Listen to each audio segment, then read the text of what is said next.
Hey everyone, and welcome back to Ontario Cryptids. Last time, I stated that spring had definitely sprung. Well, I think I jinxed things because it did get cold again and it started raining. Today, all I'm going to say is it looks really promising. Shorts weather for sure. Enough about the weather before I jinx things again. I would like to thank all of those who purchased an item from the OC store. I truly appreciate it, and if you wear it out and about, it does give exposure to the channel, so thanks a ton. If you have an encounter story that you would like to share, then please forward your stories to OntarioCryptid@gmail.com. I would be honored to share your story with like-minded people. Now sit back and relax as we begin with today's episode.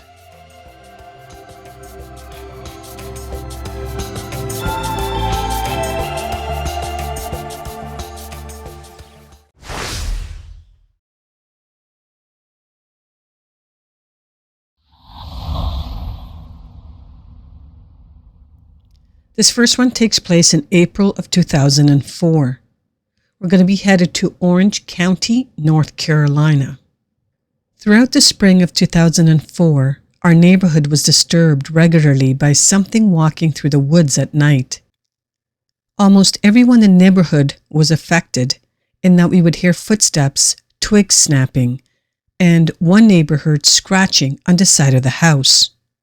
Outside my window, which is about 8 feet off the ground, the plants are all smashed down like something repeatedly stood there. My neighbor sleeps with his bedroom window open and hears it approaching in the middle of the night. The dogs in the area would absolutely go nuts. He has night vision, and just as soon as he gets outside, he hears the footsteps slowly moving away. He never picks up anything on the night vision. In May of 2004, I came home late, about midnight, and as I was exiting the car, I heard a classic Bigfoot scream way out in the distance, maybe half a mile away. In July, it all of a sudden ended, and we haven't heard anything since.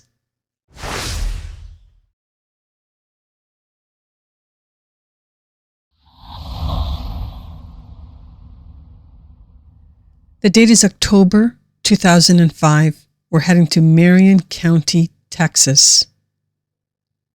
My cousin was talking on the phone at about 9:30 to 10 at night. His mobile home is way out in the woods with no neighbors, and he heard a loud and very unusual noise which sounded like a scream. He has been in the woods all of his life and has never heard anything like it before or since. It startled him enough that he had me get him a large German Shepherd to keep around his house. I would go to my cousin's house every weekend during deer season to hunt. We had put some feed out for the deer a couple of weeks before the season started, and I positioned my stand approximately 100 yards from the feed. The first weekend of the deer season, I was walking to my deer stand at approximately 5:30, 5:45 a.m. It was cool and a slight haze of moisture in the air, like a light fog. No light yet, but just starting to get to where I could see a little. I was walking at a pretty fast pace through the woods on a trail that leads to my stand. I was watching the ground as I walked because the terrain is pretty rough. All of a sudden I got a weird feeling and froze in my steps. At the same time I stopped. I looked ahead of me at approximately 10 yards, and there stood something that to this day gives me chills just to think about it. I thought it was a person because the very first thing I saw when I looked up were eyes. It stood off the edge of the trail and seemed to be leaning out slightly from behind the edge of some trees and brush. All I saw was its head and maybe a shoulder and arm. But the thing that stands out the most was that it was much taller and larger than I am. I stand 6 feet tall and weigh 190 pounds. Its head was huge. It was positioned like it was watching me come up the trail. At the exact moment that I looked up, our eyes met, and there was no doubt whatsoever that we made direct eye contact, and then it was gone. For a split second, I thought, what the heck is that? Did I really see that? And for something that seemed to be so big, it made very little noise leaving. I did hear rustling of brush and leaves as it left, but not much. I drew my weapon up into ready position and backed out of there as quickly as possible without running, because it was still not light enough, and I was afraid that whatever it was circling me, so I kept turning this way and that way, watching all sides as well as I could. I never heard another sound except the pounding in my chest. I actually didn't think I would make it back to safety for the first couple of minutes. You've heard the saying, fear nothing but fear itself? Well, that's a load of crap. In that same situation, I believe that any person would feel like I did. It was intense to say the least.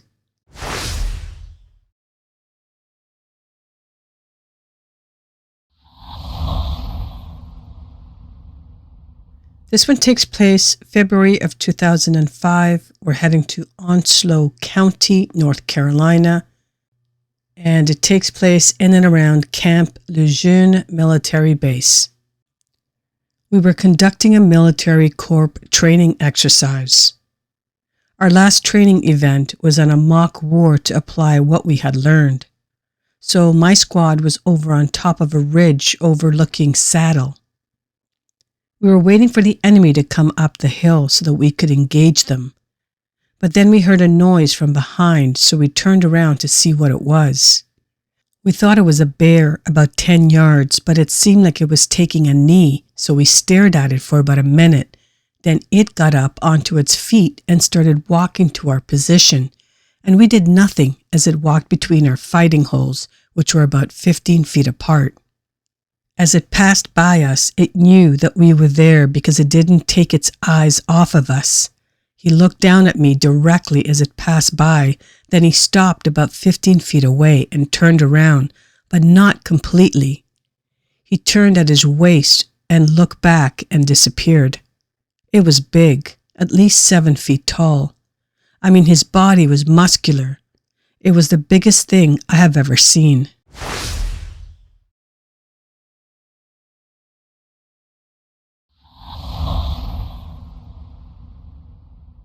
This last one takes place on May 16th of 1970. We're going to Mecklenburg County, Virginia, and the nearest town is Clarksville. From the late 1960s to about 1990, my dad took us camping many weekends in the summer to the John H. Kerr Reservoir, thereafter known locally as Bugs Island Lake, which straddles the Virginia-North Carolina border along the southern border of Virginia and about halfway across the state from the Atlantic Ocean to Tennessee. This lake is very large, man-made, and about 80 miles long, part of the Roanoke River and 3 miles wide at the Clarksville Bridge. We had a 64 Ford Econoline conversion camper that we used to travel a great deal and camp in often. About 1970, my dad found a farmer named Sam Bugs that had turned a portion of his farm along a section of the Bugs Island Lake into a permanent private campground with yearly leases on lots. Most people had campers or even large mobile home placed there in a semi-permanent arrangement. My dad had sold a van and was about to buy a 24-foot camper and was thinking of leasing a lot from Mr. Bugs. So we went to the lake with a couple of tents, as I recall, around May of 1970. We had a typical family camp set up and had grilled burgers and such on a Coleman stove, and then sat around the fire and talked and joked until we all went to bed in our tents. 3 kids in one, Mom and Dad in the other. I was 15 then and didn't go right to sleep, but lay there a while and listened to the rest of the camp area quiet down and settle in for the night. The place within the camp that we pitched our tents that night wasn't a typical set-up campground. We were more or less just in a spot cleared of small brush along the side of a tractor path that led down to the lake. The piece of lake that fronted the camp near us was just 25 yards away. There weren't any campsites within 50 to 75 yards of us, so it was really quiet by about midnight.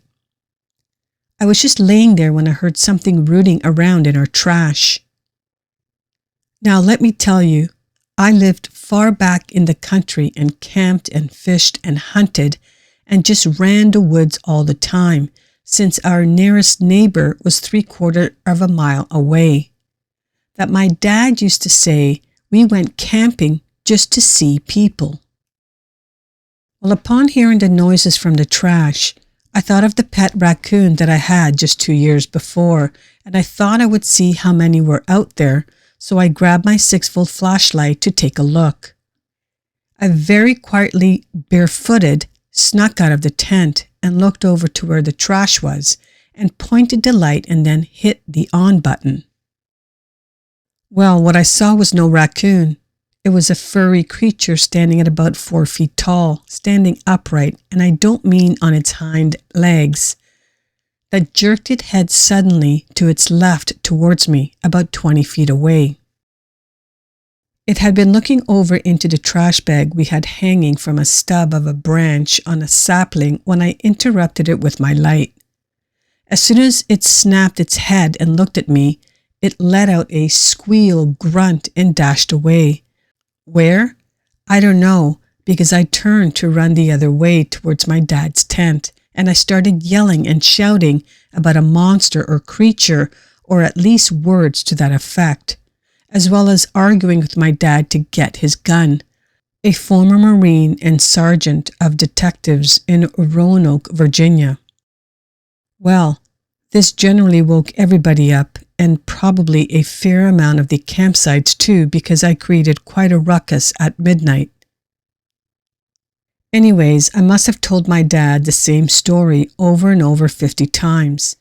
That was a detective in him, and I had him convinced that I've seen something, but we had no idea what it was.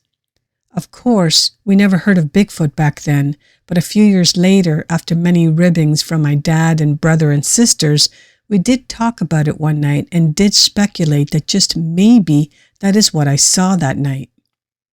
Now, after numerous specials and much information about Bigfoot and devil ape and many other names, I am more convinced than ever that I did see a small one that very night. To be honest, when people ask me to tell them what it looked like, I tell them that it resembled those Star Wars creatures, the Ewoks, except it was slim. The fur was a reddish-brown and reddish-yellow-orange color. The face was more like a chimp or orangutan. That was my thought that same night. I did look for tracks, but the whole area was trampled by everyone looking around that night, so I never saw anything that looked out of place. Well, that's my story, and it's true. I was there, and I'm a believer. The strange thing is that it wasn't until years later that I realized that if there was a young one there, that meant there was also an adult there too. I'm glad I didn't realize that night, because I'm sure I never would have finally been able to sleep. My dad did put the camper in that campground about another 50 yards further up the slight hill, and they camped there until he sold it at about 1990. I joined the Navy in 1974 and spent most of my time far away from Virginia and only camped a few times there while I was on leave. I never did hear any other stories about strange things, but I did witness one other strange occurrence.